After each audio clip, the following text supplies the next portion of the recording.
د دین د خاطره صحابه کرام او دغه رنګ پیغمبرانو ډېرې زیاتې سختۍ تېرې کړي دي.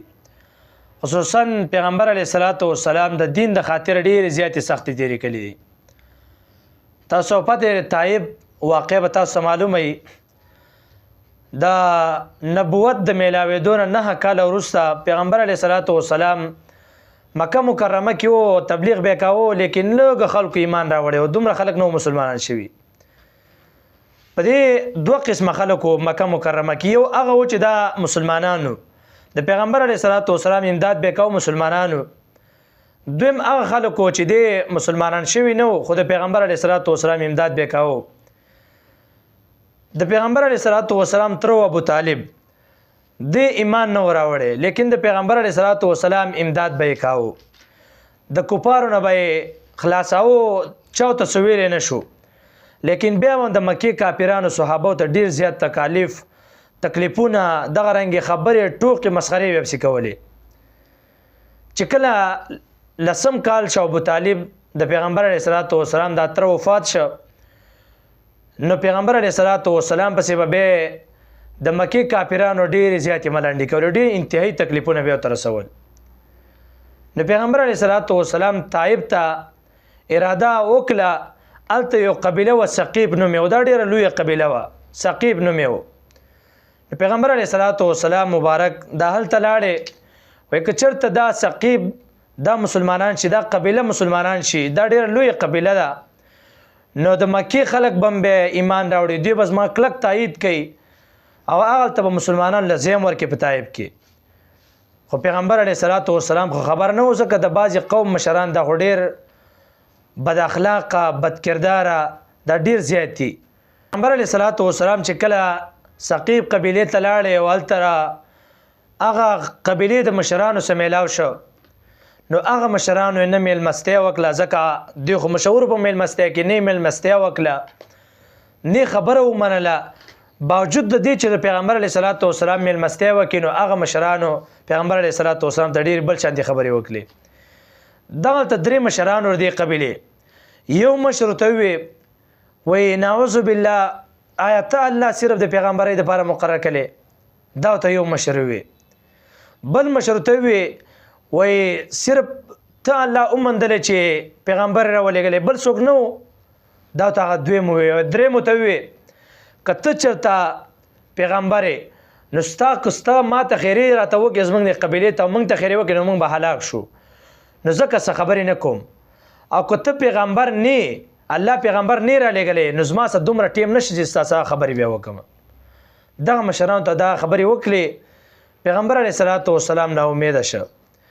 دغه 3 مشران نه راوګرځېد. دا خو ډېر استقلال او د استقامت والا انسان الله رب العزت پیدا کړی و، ډېر ناشنا خویونه الله رب العزت پیغمبر علیه الصلاۃ والسلام له ورکړي، ځکه قرآن کې د اصل چا صفت نه کېږي، د پیغمبر د اخلاقو صفت چې الله کړی هسې نه دی کړی.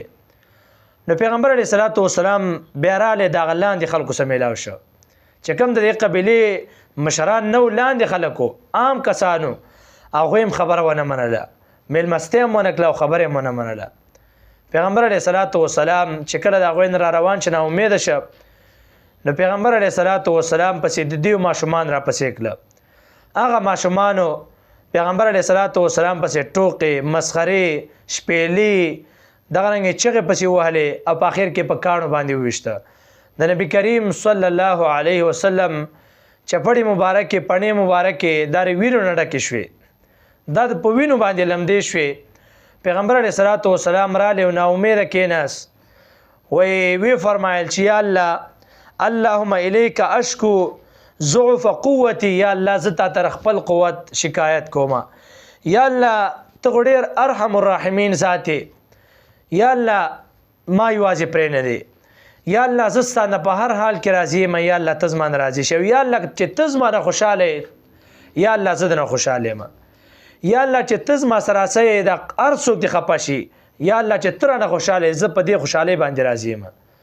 په دغه سخت حالات کې چې د پیغمبر علیه الصلاۃ والسلام پڼې مبارکې دا یې نه ډکې، بیا هم پیغمبر علیه الصلاۃ والسلام د الله نه شکوې نه کوي، د الله نه ګیله نه کوي، بلکې الله ته فرمایي الله چې ته رانه راضي یې، زه درنه راضي یم. په دا حالت کې الله رب العزت جبريل علیه السلام راولېږه. جبريل علیه السلام را علیه السلام یې وکړه. د سلام نه وروسته ورته وفرمایل ای د الله پیغمبره وغواړه زما څه فرشته راغلې ده، هغه فرشته چې په غرونو باندې مشره ده دې ته حکم وکړه چې دا غر راوالی په طایف والا باندې ور وغورځوي. دا د غر راوالی د طایف والا په منځ کې چقني کې حکم ورته وکړه. وایي هغه فرشته را وړاندې شو، سلام یې وکړ، وفرمایل چې یا د الله رسوله حکم ماته وکړه چې زه په دې طایف والا باندې غر را پرېږدم، غر پې ور پرېږدم او دې چقني شي، په منځ کې د غرونو په منځ کې را بند کړم او چقني یې کړم نه. بل حکم راته وکړه څنګه چې ستا خوښوي. وایي پیغمبر علیه السلام ته وفرمایل چې نه زه دې ته بددعا نه کومه، دې ته خیرې نه کومه، که زه دې ته خیرې وکړم نو دوی به اوس هلاک شي، په دوی باندې به دا فرشتې که زه حکم وکړم د اسمانه به ټوکله را وغورځېږي، غر به پرې ور وغورځېږي، دوی باندې به اور راشي، چغه به پرې ووالی شي، خو لیکن زه دې ته بددعا نه کومه. دا د اعلی ترین اخلاقو نمونه وه. پیغمبر علیه السلام وفرمایل زه دې ته خیرې نه کومه، ځکه د دیو په اهل و عیال کې به یو کس مسلمان شي، دیو کې به یو کس داسې شي چې هغه به ایمان نه وړي. که دیو کې یو کس ایمان نه وړي په بچو کې په نوسو کې کړوسو کې به څوک ایمان نه وړي.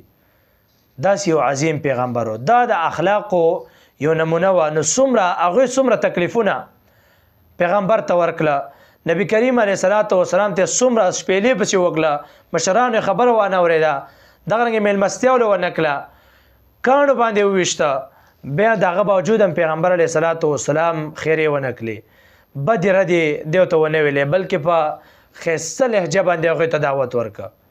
دا د اخلاقو نمونه وه. نو دومره سختې دا پیغمبرانو تېرې کړي دي، د هغه باوجود هم پیغمبر علیه السلام خیرې ونه کړې. نو که دغه رنګې اخلاق موږ په ځان کې پیدا کړو، نن زموږ نه مسلمانان دا تښتي، کفار زمونږ د اخلاقو د وجه نه چې ایمان یې راوړی واپس دا غیر مسلمه کېږي. زمونږ داسې اخلاق دي، زمونږ داسې کردار دی. نو که موږ خپل کردار صحیح وکړو، موږ خپل د ایمانونه صحیح وکړو، نو بیا به د انډیا په شانتې غټ ملک، د انډیا په شانتې قوي ملک دا مسلمان به بیا رالګي، په هغه باندې به حمله کوي، الله به مسلمان له فتح ورکوي. دا ولې؟ دا که ته د پیغمبر په طریقه باندې عمل وکړې، دغه په طریقه باندې چې کوم هغه ارشاد فرمایلی په هغه باندې عمل وکړي، نو قسم دی الله رب العزت په انسان له فتح ورکوي.